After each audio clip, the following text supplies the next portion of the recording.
हमारे पास इस तरह का इंटरफेस कुछ शो हो गए। अब यहाँ पे हम लोगों ने डिफरेंट पाथ हम लोगों ने सेट करने हैं। हम लोग क्या करेंगे, न्यू के बटन पे हम लोगों ने क्लिक करना है यहाँ पे, और हम लोगों ने यहाँ पे एंड्रॉयड होम करना है, और यहाँ पे हम लोगों ने उसकी वैल्यू दे देनी है।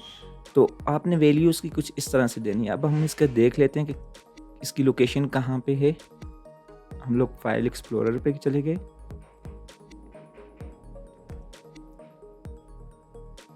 यूजर्स पे चले गए, यहाँ पे मैं सर्च कर लेता हूँ ऐप डेटा, यहाँ पे ऐप डेटा। अब ये मेरे पास इस तरह से आ चुका है। अब मैं लोकल पे क्लिक करूँगा और ये आप देख सकते हैं हमारे पास डिफरेंट फोल्डर्स हैं, और यहाँ पे हमारे पास एंड्रॉयड का फोल्डर है। अब मैंने यहाँ पे क्लिक कर दिया है। अब मैं इस पे क्लिक करूँगा और ये पाथ मैं यहाँ से कॉपी कर दिया, और ये पाथ मैंने यहाँ पे मैंने इसको पेस्ट कर लिया, और यहाँ ओके के बटन पे प्रेस करूँगा तो ये हमारे पास ये पाथ ये हो जाएगा सेव। एक बार हमारा एंड्रॉयड का पाथ सेट हो गया। अब हम लोगों ने ग्रेडल का पाथ देने, तो हम, अगर आपको याद हो, हमने ग्रेडल इंस्टॉल की थी और कुछ पाथ होगा। हम लोग फिर सी ड्राइव पे गए, यूजर्स में गए और आपके यूजर्स नेम में गए। तो अब आप देख सकते हैं यहाँ पे हमारे पास डिफरेंट फाइल्स है, और ये यहाँ पे हमारे पास ग्रेडल है। तो हम लोगों ने क्या करना है, यहाँ से इसको कॉपी कर लिया, और यहाँ पे हम लोगों ने न्यू के बटन पे क्लिक किया, और यहाँ पे हम लोगों ने नेम इसका रख लेने, हमने ग्रेडल होम, और पाथ में हम लोगों ने ये पाथ सेट कर लेने, और ओके के बटन पे हम जब प्रेस करेंगे तो ये हमारे पास पाथ ये इस तरह ये सेट यहाँ पे हो जाएगा। अभी तक हमारे पास एंड्रॉयड होम और ग्रेडल का पाथ सेट हो चुके हैं, बट हमारे पास जावा का पाथ अभी तक सेट नहीं हुए। इसी तरह हम लोग क्या करेंगे, न्यू के बटन पे प्रेस करेंगे और यहाँ पे हम लोग जावा होम लिखेंगे, और यहाँ पे हम लोग कुछ इसकी वैल्यू दे देंगे। इसी तरह हम लोगों ने सी ड्राइव पे जाना है, यहाँ पे इस तरह से कुछ इसका पाथ बनेगा, वो पाथ हमने दे देना है। मैं आपको ये भी बताता चलूँ कि मेरे पास ऑलरेडी ये इस वजह से शो हो रहा था क्योंकि मैंने ऑलरेडी पाथ इसके सेट किए थे, बट आपके पास ये नहीं होंगे। तो आप ये सब स्टेप्स को फॉलो करके ईजिली पाथ आप सेट कर सकते हैं। इसके अलावा अब यहाँ पे ये देख सकते हैं हम, हमारे पास पाथ है, हम इस पर क्लिक करेंगे, हमारे पास इस तरह का कुछ इंटरफेस शो हो जाएगा। अब यहाँ पे हम लोगों ने प्लेटफॉर्म टूल्स जो हैं वहाँ पे उसको अभी पाथ हम लोगों ने देना है। तो अब हम इसी तरह हम लोग सेम उस पे चले जाते हैं फोल्डर में,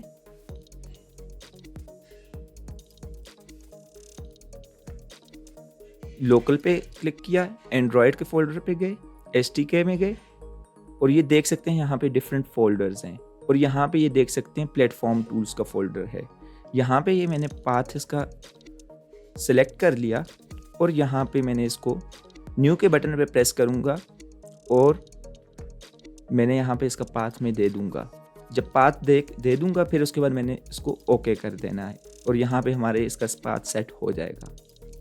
अभी तक हमारे पाथ वगैरह सेट हो चुके हैं। अब हमारा नेक्स्ट स्टेप है, हम लोगों ने प्रोजेक्ट कैसे क्रिएट करना है।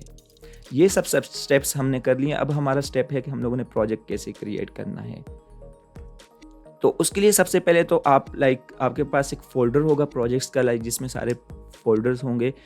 तो मैं अपना भी फोल्डर कोई लेट्स से यहाँ पे क्रिएट कर देता हूँ प्रोजेक्ट्स के नाम से।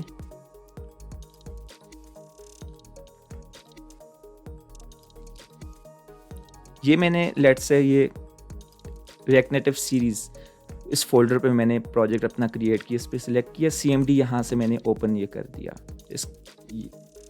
इस तरह से ये मेरे पास CMD ओपन हो जाएगा। अब मैंने प्रोजेक्ट क्रिएट करना है, तो अब हम इसकी डॉक्यूमेंटेशन पे जाते हैं।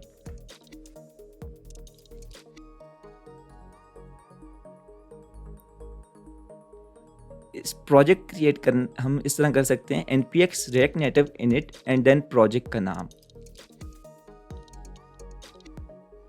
तो यहाँ पे npx react native init and then project name Faisal project let's say. ये फैसल प्रोजेक्ट ये प्रोजेक्ट का नेम है। बट मैं आपको ये बात बताता चलूँ कि अगर आप ये कमांड रन करके प्रोजेक्ट क्रिएट करेंगे, क्योंकि करंटली हमारे पास रिएक्ट नेटिव का वर्जन 0.71 है, तो ये बाय डिफ़ॉल्ट हमारे पास रिएक्ट नेटिव का प्रोजेक्ट तो क्रिएट हो जाएगा, बट वो प्रोजेक्ट टाइप स्क्रिप्ट में क्रिएट हो जाएगा। बट क्योंकि हमें टाइप स्क्रिप्ट में नहीं करने हैं प्रोजेक्ट बिल्ड, हम लोगों ने जावा स्क्रिप्ट में करने हैं, तो इसके लिए ज़रूरी है कि हम लोग उसका वर्जन भी स्पेसिफाई करेंगे। तो वर्जन लेट्स से मैं कहता हूँ 0.68। तो अब मैं प्रोजेक्ट क्रिएट करता हूँ। अब मैं आपको ये बताता चलूँ, जब प्रोजेक्ट क्रिएट करते हैं समटाइम्स ये प्रोजेक्ट क्रिएट करते हुए हमारे पास ये इशू आ जाता है, तो वो भी हम लोग देख लेंगे। अगर लेट्स से अभी हमारे पास वो इशू आ जाता है तो हम उस इशू को भी फिक्स कर लेंगे और देन अगेन प्रोजेक्ट हम लोग क्रिएट करेंगे ताकि सक्सेसफुली हमारा प्रोजेक्ट भी क्रिएट हो जाए।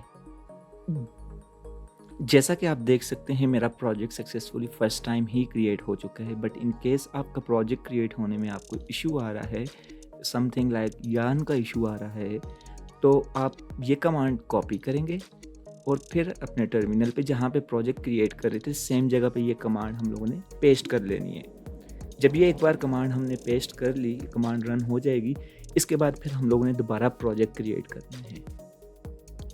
मैंने कमांड कीप अप प्रेस किया तो मेरे पास लास्ट कमांड आ जाएगी। अब ये देख सकते हैं आप। तो मैंने लास्ट टाइम क्योंकि प्रोजेक्ट क्रिएट जब मैंने किया था तो प्रोजेक्ट क्रिएट करते हुए मुझे लेट्स से अगर मैं एरर आ जाता है तो मैंने फैसल प्रोजेक्ट के नाम से प्रोजेक्ट तो क्रिएट कर दिए, बट इस नाम से फोल्डर ऑलरेडी क्रिएट हो गया है। और अगर आपके पास कोई एरर आता है और आप वो लास्ट कमांड जो मैंने भी आपको बताई थी वो रन करने के बाद दोबारा इस नाम से प्रोजेक्ट क्रिएट करेंगे तो आपको एरर आएगा। तो आप मेक श्योर करें जब next time like second time आप प्रोजेक्ट क्रिएट करें तो डिफरेंट नेम से, लेट्स से फैसल न्यू, इस तरह आप प्रोजेक्ट क्रिएट करेंगे और जब आप रन करेंगे आपका प्रोजेक्ट इस तरह सक्सेसफुली क्रिएट हो जाएगा। आपका जब प्रोजेक्ट क्रिएट हो जाएगा फिर अब इसके बाद हमारा नेक्स्ट स्टेप है कि हम लोगों ने प्रोजेक्ट को रन कैसे करना है। तो अब हम लोग चलते हैं प्रोजेक्ट को रन करना सीखते हैं। जब हमारा प्रोजेक्ट क्रिएट हो जाए तो अब हम क्या करेंगे कि विजुअल स्टूडियो ओपन करेंगे अपना। हमने विजुअल स्टूडियो एक बार ओपन कर लिया तो विजुअल स्टूडियो पे हम लोग अपना प्रोजेक्ट को ओपन करेंगे।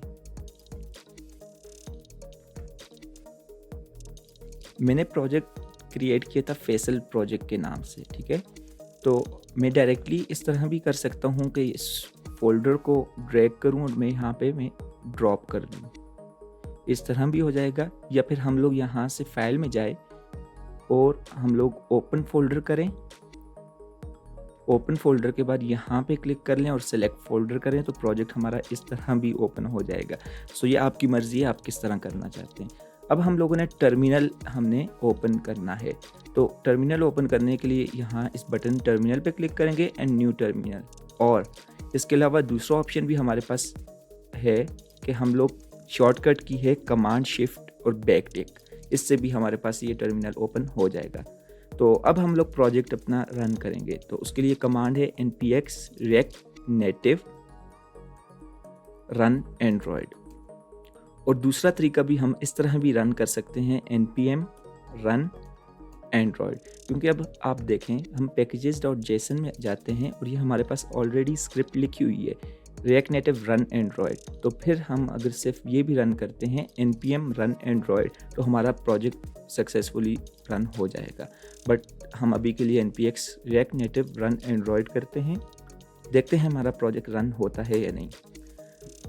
बट मैं आपको एक बात ये भी बताता चलूँ कि जब हम प्रोजेक्ट रन करते हैं तो हमें काफ़ी दफ़ा जो है ये न्यू डेवलपर्स को ये ग्रेडल्स के इशू आ जाते हैं।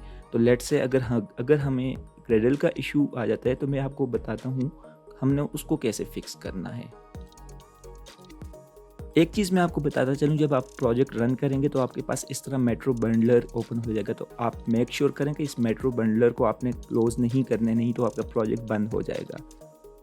तो ये आप देख सकते हैं ये हमारे पास इशू आ रहा है कि पाथ का भी हमारे पास ये इशू आ जाता है, ठीक है। पाथ का इशू आ गया। अब हम देखते हैं इस इशू को हमने कैसे ओके। सो हम लोग इस तरह करेंगे कि हम इस URL पे जाएंगे ओरेकल की वेबसाइट पे और वहाँ पे हम लोग अकाउंट क्रिएट करेंगे। अकाउंट क्रिएट करने के बाद हम लोग यहाँ से डाउनलोड कर सकते हैं। यहाँ पे हम लोग विंडोज सेलेक्ट करेंगे और यहाँ से हम लोग इसको डाउनलोड कर लेंगे। एक बार डाउनलोड हो जाएगा तो ये हमारे पास डाउनलोड हो के कुछ इस तरह आ जाएगा।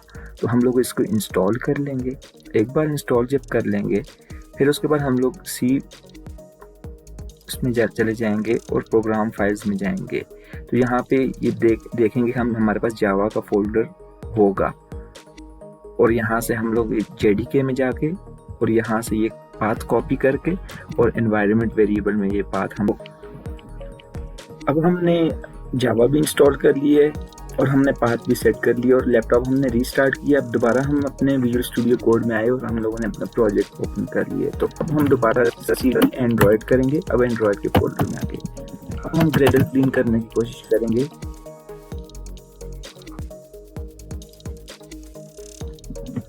तो ये कुछ टाइम लेगा ग्रेडल क्लीन होने में।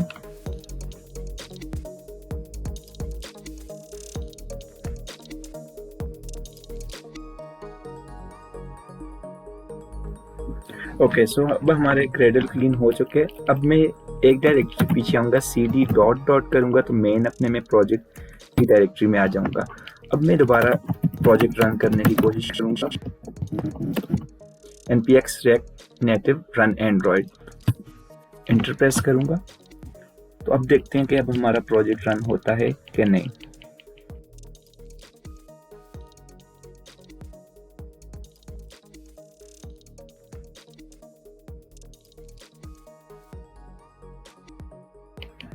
अब जैसा कि आप देख सकते हैं कि हमारा प्रोजेक्ट सक्सेसफुली रन हो चुका है। तो इन शॉर्ट में अब आपको बताता चलूं कि जब हम सेटअप करते हैं तो हमें मेनली या पाथ का इशू आता है या हमें ग्रेडल का इशू आता है। तो जब हमें पाथ का इशू आता है मोस्ट प्रोबेबली जावा का इशू हमें आता है। तो उसके लिए मैं आपको नीचे डिस्क्रिप्शन में हमें लिंक दे दूंगा। आप वहां से JDK जो है इंस्टॉल कर लेंगे और वहां से एक बार आपकी इंस्टॉलेशन होगी फिर आप प्रोग्राम फाइल्स में जाएंगे। आपके पास जावा के नाम से एक फोल्डर होगा और उसमें आप जाएंगे, स्पेसिफिक वर्जन होगा लेट्स से 11 पॉइंट समथिंग। तो आप उसमें जाके वो पाथ कॉपी करेंगे और अपने एनवायरनमेंट वेरिएबल में आप सेट कर देंगे। इस तरह आपका जावा का पाथ भी सेट हो जाएगा। और इसके अलावा ग्रेडल क्लीन करने के लिए cd एंड्रॉयड और फिर उसके बाद ./gradle clean। मैं उम्मीद करता हूँ आपको आज की वीडियो पसंद आई होगी। अगर आपको किसी किस्म का इश्यू है तो आप नीचे कमेंट जरूर करें, मैं आपको ऑन टाइम रिप्लाई कर लूँगा। और जितना ज़्यादा हो सकता है इस वीडियो को अपने दोस्तों के साथ शेयर करें। Thank you.